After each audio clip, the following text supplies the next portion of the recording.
सबसे पहले बात करते हैं रजनी की, जो अपने बेटे की वजह से परेशान है। तभी उधर से एंट्री होती है बिल्डर की। इधर अनुपमा अचानक से रैंप वॉक करने लगती, जिस पर सब पूछते हैं तो अनुपमा बताती है कि उसने डिसाइड किया है कि सिल्वर जुबली फंक्शन में अब डांस नहीं बल्कि परी के क्लोथिंग ब्रांड का लॉन्च होगा। अनुपमा का आइडिया है कि सभी लेडीज रैंप वॉक करेंगी। शुरू में सब डर रहे थे, लेकिन अनुपमा ने उन्हें मोटिवेट किया कि अगर वो डांस कंपटीशन जीत सकती हैं तो फैशन शो क्या चीज है। इस मिशन में अनुपमा ने ईशानी को लीड बनाया है। ईशानी, जो अपने अद से रिप्लेस होने की वजह से डिप्रेस्ड थी, अब सबको कैटवॉक सिखाएगी। अनुपमा सबको मोटिवेट करती है कि औरत को हमेशा हर जगह सीखना पड़ता है, तो ये रैंप वॉक कौन सी बड़ी बात है। और यहीं पर अनुपमा परी के फैशन ब्रांड को भी नाम देती है। उधर से बिल्डर पूर्विजय चौल के बदले रजनी को 30% ऑफर करता है। रजनी पहले तो नाराज होती है कि उसकी कीमत लगाई जा रही है, फिर कहती है कि बुरा इस बात का नहीं लगा कि उसकी कीमत लगाई गई, बल्कि इस बात का लगा कि कम लगाई गई। और यहीं आता है रजनी का असली चेहरा सामने। वो बिल्डिंग बनवाने के लिए 50% की डायरेक्ट मांग करती है। बिल्डर उससे पूछता है कि वो ये काम कैसे करने वाली है, तो रजनी कहती है कि काम हो जाएगा बस।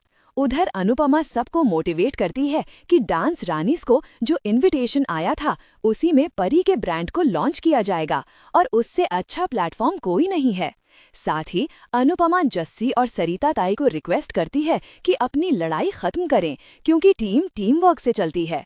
तभी सरिता ताई कहती है कि सबका तो ठीक है, पर मैं 60 साल की हूँ, मैं कैसे कैटवॉक करूंगी। तो अनुपमा समझाती है कि ये सब डिसाइड करने वाले दूसरे कौन होते हैं, हम सब सुंदर हैं। वो सबके अंदर खूब जोश भर देती है और कहती है कि हम सब मेहनत करेंगे और हम सब आगे बढ़ेंगे। अब आते हैं सबसे स्पाइसी पार्ट पर। प्रेम ने आज राही को खुद कॉलेज ड्रॉप किया, वो भी बड़े ही रोमांटिक अंदाज में। वो राही को लेकर काफी पॉजेसिव हो रहा है और दुनिया को बताना चाहता है कि राही उसकी वाइफ है। लेकिन कहानी में ट्विस्ट तब आया जब कॉलेज में राही से टकराया एक हैंडसम टीचर।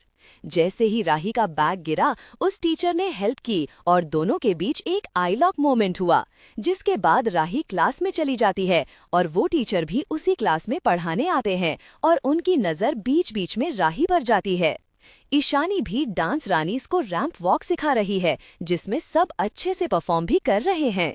दूसरी तरफ शाह हाउस में अंश पुराने माल को नई पैकेजिंग के साथ बेचने की कोशिश कर रहा है ताकि बिजनेस दोबारा खड़ा हो सके, पर बा अभी भी पुराने सदमे से बाहर नहीं आ पाई हैं। उधर अनुपमा भी भगवान से प्रार्थना करती है कि सब कुछ अच्छे से हो जाए। तभी भारती आती है और अपनी ना शादी करने की इच्छा अनुपमा से बताती है और कहती है कि वो चाहकर भी किसी पर भरोसा नहीं कर पा रही है। तभी अनुपमा को राजनी की बेटे की शादी की बात याद आती है। तो क्या अनुपमा राजनी की साजिश का पता पहले ही कर पाएगी और अनुपमा पराग और गौतम को राजनी के ऑफिस में देख लेती है? इस पर क्या होगा उसका रिएक्शन?